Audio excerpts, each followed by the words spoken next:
Another day, another basketball stories na naman ang pagkukwentuhan natin. At ngayon nga ay pag-uusapan natin ang balitang panalo nga po ang Golden State Warriors sa kanilang bagong player at ang balitang nagre-reklamo na nga po si Luka Doncic sa mga referee. Literal nga po na ginulat ng Golden State Warriors ang NBA matapos nga po nilang ma-upset kanina ang kompleto at mas malakas na koponan ng Houston Rockets. Nag-step up nga po dito ang halos lahat ng kanilang mga players katulad na lang ni Al Horford na nagtala dito ng 17 points, Brandon Podziemski na kumuha ng 26 points at si DeAnthony Melton na gumawa rin naman ng 23 points dito.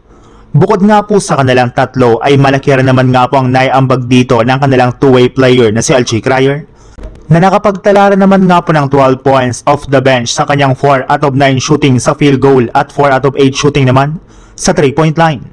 Siya nga po ang itinuturing na magic bonot ni Coach Steve Kerr sa kanilang lineup na siyang isa sa mga dahilan bakit nagawa nga po nilang makasabay at manalo laban sa Houston Rockets. Kung hindi nga po dahil dito ay marahil natalo at natambakan nga po agad sila sa kanilang naging bakbakan. Dahil rin nga po sa kanya ay makakahinga-hinga nga po ngayon ang JSW sa ika-8 seed ng Western Conference since naputol na rin naman nga po nila sa wakas ang kanilang lose streak at hinihintay na lang naman nga po nilang pagbabalik ng kanilang mga superstar.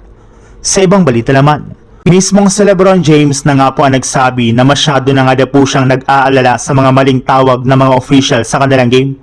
Gayong sawa na nga po siya sa parating pagsabi ng mga referee na margin na lamang nga po ang contact sa kanila ng kanilang kalaban na siyang rason bakit hirap siya at si Luka Doncic na makasungkit ng foul.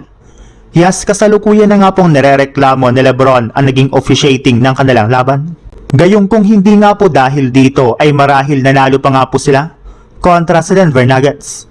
Bukod rin nga po kay LeBron, mismong si Luka Doncic na rin naman nga po ang nagsabi na hindi para naman nga po niya maintindihan hanggang ngayon bakit nabigyan siya ng technical foul sa kalagitnaan ng laro dahil lamang sa kanyang sinabi sa kanilang mga referee. Narinig na rin naman nga po niya ang ganoong klaseng pahayag mula sa tatlong magkakaibang player ngunit hindi rin naman nga po ito pinatawan ng technical foul. Pero pagdating nga po sa kanya ay parang madali lang sa kanila, nabigyan siya nito. Kaya iyan na nga po ang nirereklamo ngayon ni Luka Doncic sa mga referee at sa NBA. Gayong isang technical foul na lang naman nga po ang kanyang makumit sa mga susunod nilang laban ay masususpindi na nga po siya ng isang game sa Los Angeles Lakers.